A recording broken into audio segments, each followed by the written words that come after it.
ವೀಕ್ಷಕರೇ, ನಾವು ಇವಾಗ ಅಸ್ಕಿ ಊರಲ್ಲಿ ಕೃಷ್ಣಾ ನದಿಯ ನೀರಿನ ಸಂದರ್ಭದಲ್ಲಿ ಮಾತನಾಡೋಕ್ಕೆ ಬಂದಲ್ಲಿ ಈಗ ನಾವು ಲಕ್ಕವ್ವ ದೇವಿ ಗುಡಿ ಇಲ್ಲಿ ಶಾಲೆಯಲ್ಲಿ ಬಂದಿದ್ದೀವಿ.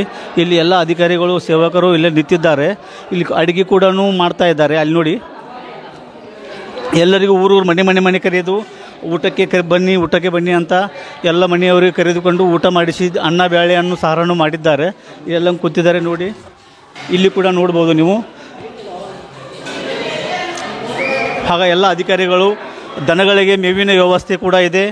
ಎಲ್ಲ ಇನ್ನೂ ನೀರು ಜಾಸ್ತಿ ಬಂದರೆ ಹೆಚ್ಚಿಗೆ ಬಂದರೆ ಅವರು ಊರು ಬಿಡಿಸೋಕೆ ಅದನ್ನು ಎಲ್ಲ ಪ್ರಯತ್ನ ಮಾಡ್ತಾ ಇದ್ದಾರೆ. ಅವರಿಗೆ ಅಲ್ಲಿ ಜಾಗೃತವಾಗಿ ಹಗಲಿ ರಾತ್ರಿ ನಿದ್ದೆ ಇಲ್ಲದೆ ಅವರು ಇಲ್ಲೇ ಇರುತ್ತಾರೆ. ಪೊಲೀಸ್ ಸಿಬ್ಬಂದಿಗಳು ಕೂಡ ಅಲ್ಲಿ ರೋಡ್ ಮೇಲೆ ಕುಳಿತಿದ್ದಾರೆ.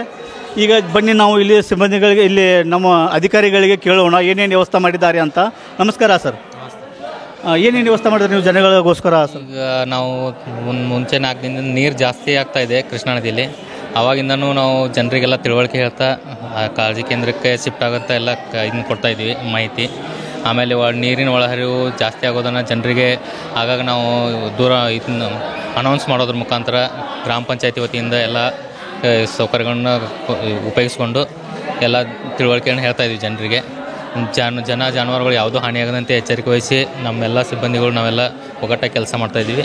ಹಾಗಾಗಿ ನೀರು ಜಾಸ್ತಿ ಆಗಿದ್ದರಿಂದ ಇವತ್ತು ಎಲ್ಲರಿಗೆ ಕಾಳಜಿ ಕೇಂದ್ರದಲ್ಲಿ ಊಟದ ವ್ಯವಸ್ಥೆನೂ ಮಾಡಲಾಗಿದೆ. ನಮ್ಮ ಆಶಾ ಕಾರ್ಯಕರ್ತರು ಮತ್ತು ಎಲ್ಲ ಅಂಗನವಾಡಿ ಸಿಬ್ಬಂದಿ, ಗ್ರಾಮ ಪಂಚಾಯತಿ PDO ಅವರು, ಗ್ರಾಮ ಲೆಕ್ಕಾಧಿಕಾರಿ ವೀರೇಶ್ ಅವರು ಎಲ್ಲರೂ ಸೇರಿಕೊಂಡು ಇಲ್ಲಿ ಕಾಳಜಿ ಕೇಂದ್ರದಲ್ಲಿ ಅಚ್ಚುಕಟ್ಟಾಗಿ ಕೆಲಸ ನಿರ್ವಹಿಸಿ ಎಲ್ಲರಿಗೂ ಊಟದ ವ್ಯವಸ್ಥೆಯನ್ನು ಮಾಡಿದ್ದೀವಿ. ಜನನೂ ಊಟ ಮಾಡ್ತಾಯಿದ್ದಾರೆ. ಇವಾಗ ಎಲ್ಲರನ್ನೂ ನಮ್ಮ ಆಶಾ ಕಾರ್ಯಕರ್ತರು ಕರ್ಕೊಂಡು ಬಂದು ಊಟ ಮಾಡಿಸ್ತಾ ಇದ್ದಾರೆ.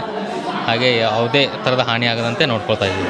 ಇನ್ನು ಎಷ್ಟು ನೀರು ಜಾಸ್ತಿ ಆಗ್ತಾ ಇದೆ ಅಂತ ನಿಮಗೆ ಕೇಳೋಕೆ ಬರ್ತಾ ಇದೆ? ಸದ್ಯಕ್ಕೆ ಕೃಷ್ಣಾ ನದಿ ಒಳಹರಿವು ಇರೋದು 2,85,000 ಇದೆ. ಸೊ ಹೊರಹರಿವು 2,85,000 ಇರೋದ್ರಿಂದ ಈಗೇನು ಅಷ್ಟೇನು ಜಾಸ್ತಿ ಆಗಿಲ್ಲ. ಜಾಸ್ತಿ ಆದರೆ ಅದಕ್ಕೆ ಮುಂಚಿತವಾಗಿ ಈಗ ಇನ್ನೊಂದು ಕಾಳಜಿ ಕೇಂದ್ರ ಅಲ್ಲಿ ಆಸಂಗಿಯಲ್ಲಿ ಮಾಡಬೇಕು. ಇಲ್ಲಿ ನೀರು ಬಂದರೆ ಅಲ್ಲಿಗೆ ಶಿಫ್ಟ್ ಮಾಡ್ತಾಯಿದ್ವಿ ಎಲ್ಲರೂ. ಈಗ ತಾತ್ಕಾಲಿಕವಾಗಿ ಇಲ್ಲಿ ನಮ್ಮ ಇವರು ತಹಸೀಲ್ದಾರ್ ಆದೇಶ ಮೇರೆಗೆ ತಾತ್ಕಾಲಿಕವಾಗಿ ಇಲ್ಲಿ ಜನರಿಗೆ ಊಟದ ವ್ಯವಸ್ಥೆ ಮತ್ತು ಕಾಳಜಿ ಕೇಂದ್ರವನ್ನು ಇಲ್ಲೇ ಸ್ಥಾಪನೆ ಮಾಡಿದ್ದೀವಿ.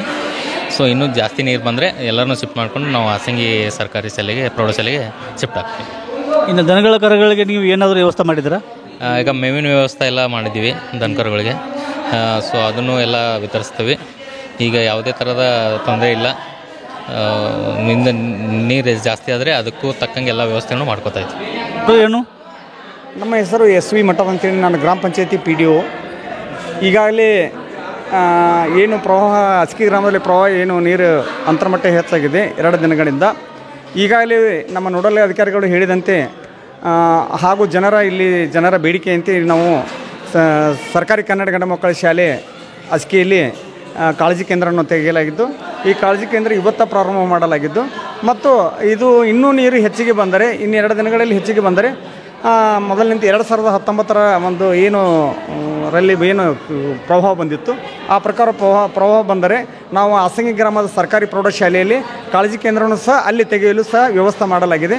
ಮತ್ತು ಜನರಿಗೆ ಯಾವುದೇ ರೀತಿಯ ಹಾನಿಯಾಗದಂತೆ ಈಗಾಗಲೇ ಪ್ರಾಥಮಿಕ ಆರೋಗ್ಯ ಕೇಂದ್ರ ಆಗಿರ್ಬೋದು, ನಮ್ಮ ಗ್ರಾಮ ಪಂಚಾಯತಿ ಸಿಬ್ಬಂದಿಗಳು ಹಾಗೂ ಗ್ರಾಮ ಲೆಕ್ಕಾಧಿಕಾರಿಗಳು ಹಾಗೂ ನೋಡಲ್ ಅಧಿಕಾರಿಗಳು, ಆಶಾ ಕಾರ್ಯಕರ್ತರು ಹಾಗೂ ಗ್ರಾಮಸ್ಥರ ಒಂದು ಏನು ಸಹಾಯ ಸಹಕಾರ ಏನಿದೆ ನಮಗೆ ಅವರು ನೀಡಿದಂತೆ ಎಲ್ಲರಿಗೂ ಒಂದು ತೊಂದರೆ ಆಗದಂತೆ ನೋಡ್ಕೊಳ್ತಾ ಇದ್ದೀವಿ.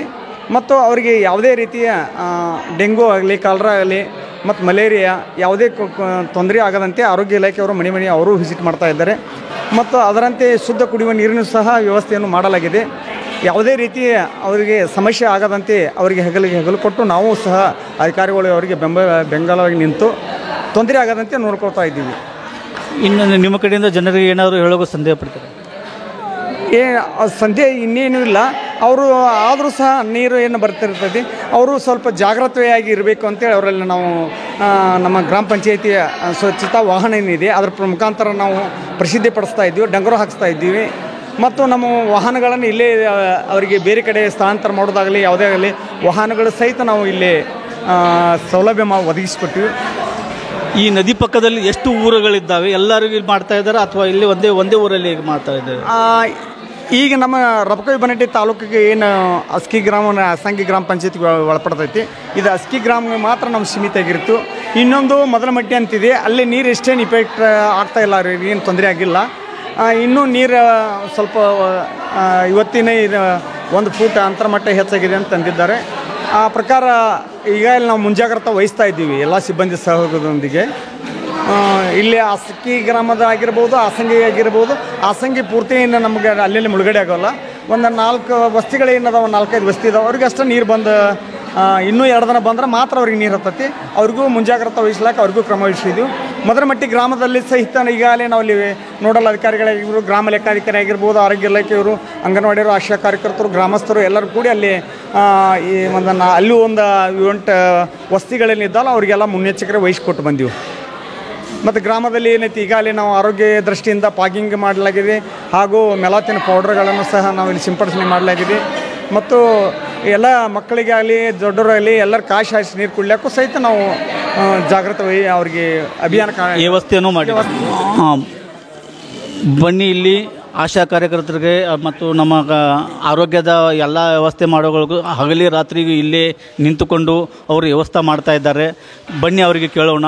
ಮೇಡಮ್, ನೀವು ಯಾವ ಥರ ವ್ಯವಸ್ಥೆಯನ್ನು ಮಾಡ್ತಾ ಇದ್ದೀರಾ? ನಮಸ್ತೆ ಸರ್. ಇಲ್ಲಿ ಗರ್ಭಿಣಿಯರಾಗಲಿ ಬಾಣಂತಿಯರೇ ಆಗಲಿ ಎಲ್ಲರಿಗೆ ಇಲ್ಲಿ ಒಂದು ಯಾವುದೇ ರೀತಿ ಕಾಯಿಲೆಗಳು ಬಂದಿದ್ವು ಅಂದ್ರೆ ಸಣ್ಣ ಪುಟ್ಟ ಮಾಡುವಂಥ ನಮ್ಮ ಹಳ್ಳಿಗಳಲ್ಲಿ ಮೊದಲು ಮಾಡ್ತೀವಿ ರೀ ಸರ. ಇಲ್ಲಿ ಒಂದು ಈಗ ತಲೆನೋವು, ಮೇಕೆ ನೋವು ಅಂಥವೆಲ್ಲ ಈಗ ಮಳೆ ಮತ್ತು ಪ್ರವಾಹ ಬರುವುದರಿಂದ ಆವಾಗ ಕ್ಲೈಮೇಟ್ ಚೇಂಜ್ ಆಗೋದ್ರಿಂದ ಸ್ವಲ್ಪ ವಾತಾವರಣ ಚೇಂಜ್ ಆಗುವುದರಿಂದ ಜನರಿಗೆ ಅನಾನುಕೂಲ ಆಗುವುದರಿಂದ ನಾವು ಮುಂಜಾಗ್ರತವಾಗಿ ನಾವು ಫಸ್ಟ್ ಏಡ್ ಅಂಥೇಳಿ ಮಾಡ್ತೀವಿ.